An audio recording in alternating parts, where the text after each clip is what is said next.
آرامګاه پورې تړلي مسایل او همدارنګه د جنازې پورې تړلي مسایل به له خیره د خپرونې په جریان کې وګورئ.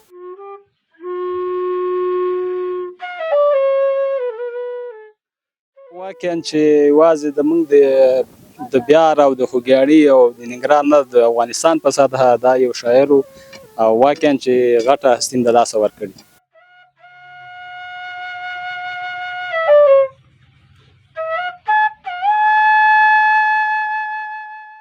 ما نوم بختیار دی، زه بر بیارم تراب صاحب ما محمد سکنه خوځې خورای او متاسفانه چې دا هستي موږ د لاسه ورکړه.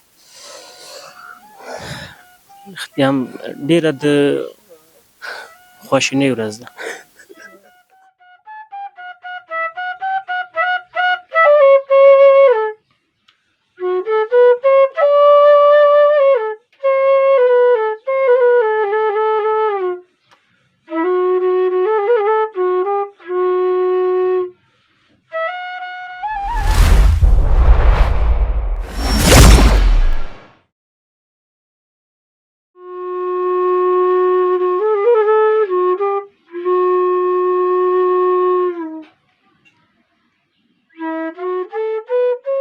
د ګل وطن درنو لیدونکو السلام علیکم ورحمت الله وبرکاتو.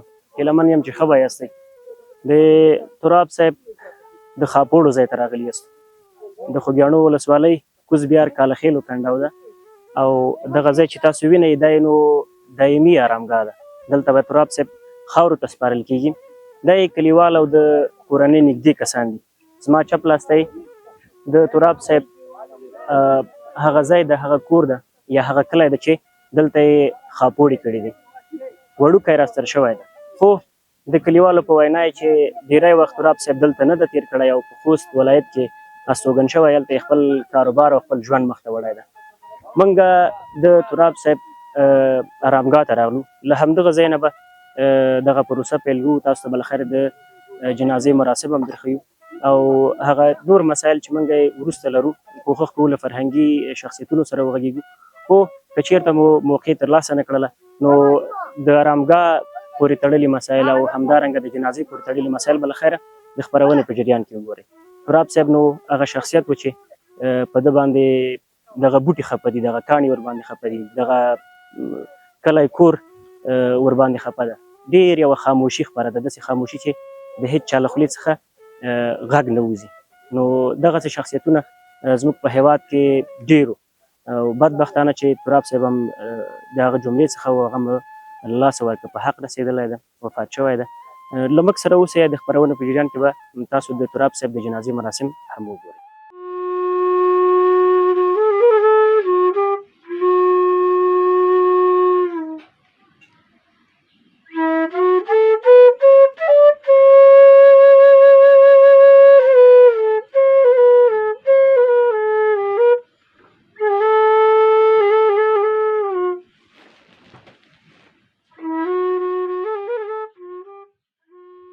د ګل وطن لیدونکو د تراب صاحب په آرامګاه کې د ده کلیوال لګیا ده، مټې را بډ وهلي، تاسو وینئ لاسونه یې په خټو دي او د دوی په وینا چې زموږ د رسم و رواج له مخې نه زموږ اصول او هغه رواج دا ده، دود هم دا ده چې کله زموږ کلیوال مړ کېږي نو هغه د قبر کسان یا د قبر هغه کوم کسان چې قبر وباسي هغه کسان معلوم وي. له ده سره زړه خواله کړو چې دی موږ ته د تراب صاحب په تړاو باندې څه وایي. سلام ستړی مه شئ. تاسو ستړي مه شئ، په خیر راغلی. ډېره زیاته مننه. که لومړی کې زموږ لیدونکو ته ځان معرفي کړي. زه شورخان یم او د کوزبیار کاریا د کالخیلو اوسېدونکی یم او د تراب صاحب کلیوال یم. تراب صاحب خو دلته د ځینو خلکو په وینا باندې چې دا یې کلی ده او دا یې کور ده، دلته یې خاپوړې کړي دي او همدلته به اوس خاورو ته سپارل کېږي. ستاسو د یادښت یا د مشرانو مو اورېدلي وو، څه ډول چال چلند یې له خلکو سره درلود؟ بس تراب صاحب خو ډېر یو ادیب سړی و، شاعر سړی و، ښه سړی و او دا خو زموږ نه یادېږي انقلاب کې چې دوی مهاجر شوي وو، مهاجرت یې کړی و پېښور ته او بیا راغلي وو، بیا خوست ته لاړ شوي وو. نو دلته یې پلرنی کلی دی او وروڼه یې دلته اوسېږي، کورنۍ نوره د ورونو. نو ښه سړی و او اجتماعي سړی و. د استوګنه په خوست کې وه، کاروبار یې په خوست کې و. د مړي ژوندي پر مهال خو به یې وخت ناوخت دلته تګ و راتګ ولې نه رسېدګي کوله، راتلو، مړي ژوندي ته راتلو، اکثره وخت زیات راتلل. کلیوال یې له مړي ژوندي نه له چال چلن نه له هر څه نه راضي دي که څنګه؟ ډېر راځي دي، ډېر زیات او راتله وه. یوازې تاسو نه، له تاسو سره د افغانستان غیور ملت بالخصوص پښتون ولس ډېر زیات خفه ده، ډېر زیات غمګینه ده چې دغسې یوه ستره هستي موږ له لاسه ورکړې ده. دغسې یو هستي چې خلک یې راویښول، خلکو ته یې د بیدارۍ یو هوښ ورکاوه. دا خو واقعا چې یوازې زموږ د بیار او د خوږیاڼي او د ننګرهار نه د افغانستان په سطحه دا یو شاعر و او واقعا چې غټه هستي د لاسه ورکړې. ډېره زیاته مننه چې مرکه دې وکړه. تاسو خپل کار ته مهرباني وکړئ. لیدونکو، تراب صاحب د خوږیاڼو د ګوټ یادونه په یو نظم کې کړې وه. د کالخیلو کنډه مې په دې نوم یاد کړی و چې دوه خیل دي، یو پاس خیل دی او یو لاندې. د کلیوالو په وینا یې دا کوز کالخیل دي. همدغلته یې تګ و راتګ کاوه، مړه ژوندی یې درلوده او له خلکو سره یې ډېر صمیمانه چلند کاوه. تراب صاحب یوازې په ملي سطحه نه بلکې په کلیواله سطحه هم له خپلو کلیوالو سره، له خپلو خپلوانو سره ډېر نیک چلند کړی ده او نیکه رویه یې کړې ده. الله تعالی دې هغه دنیا هغه ته ښایسته کړي او مغفرت دې نصیب شي.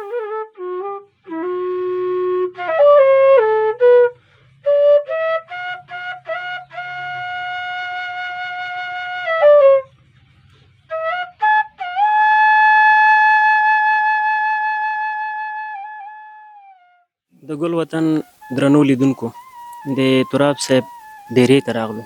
دا یې نو د ورونو کورونه دي او دا د دوی هغه مشترکه دیره ده. تر څنګ مې دواړه ناست د تراب صاحب خوریونه دي. دلته ډېرې کیسې او ډېر مسایل هم خوند نه کړي، ځکه دلته د ویر ټغر خپور.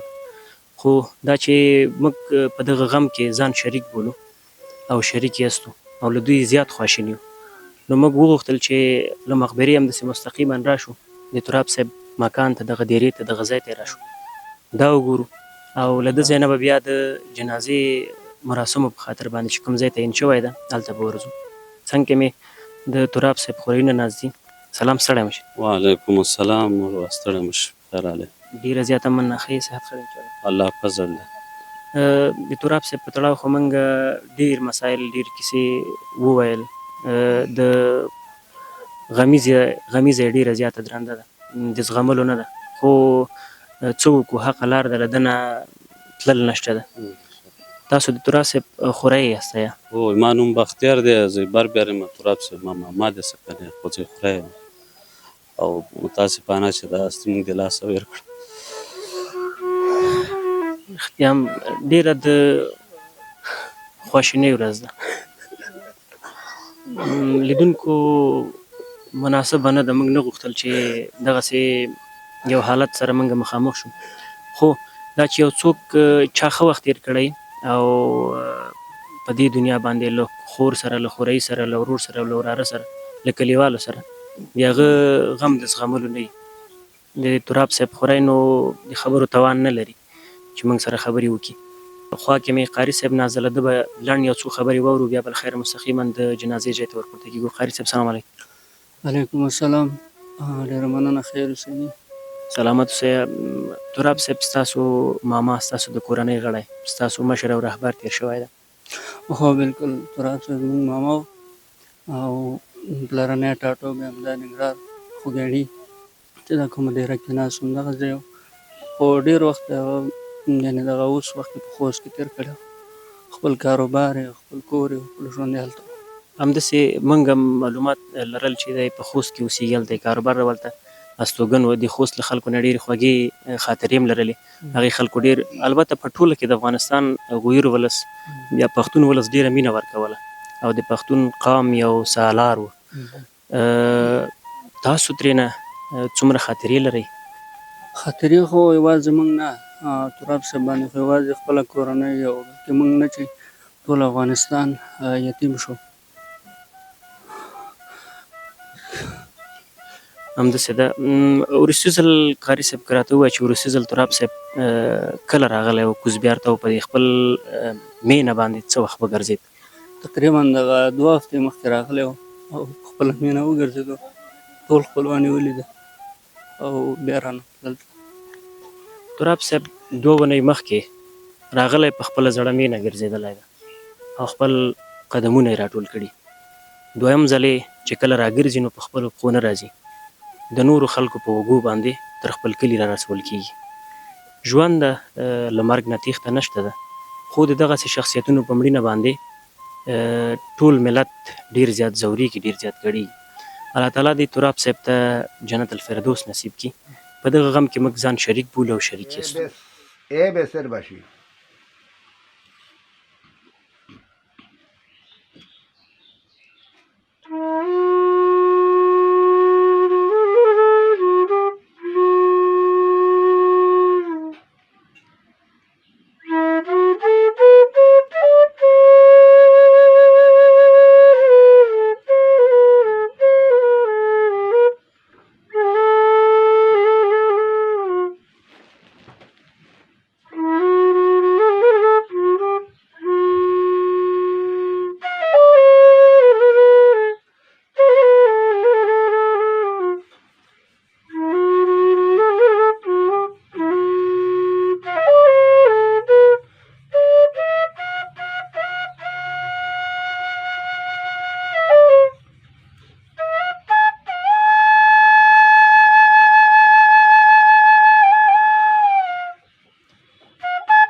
د ګل وطن درنو لیدونکو، تاسو را سره د نومیالي شاعر، نوموتی شاعر، خاکساره شاعر مطیع الله تراب د جنازې مراسم وکتل. مطیع الله تراب مو دغه جنازه مو تر ده ځایه بدرګه کړه او پورې د جګې غونډۍ په سر باندې هغه خپلوان، د کورنۍ غړي او کلیوال لګیا دي خاورو ته یې سپاري. نو تاسو سره مو ژمنه کړې وه چې انشاءالله جنازه به یې پته په پته دقه په دقه تاسو ته موږ ریکارډ کوو، تر تاسو به یې رسوو. هیله ده چې را سره ستړي شوي نه یاست. تر بیا ښه وخت او ښې چارې.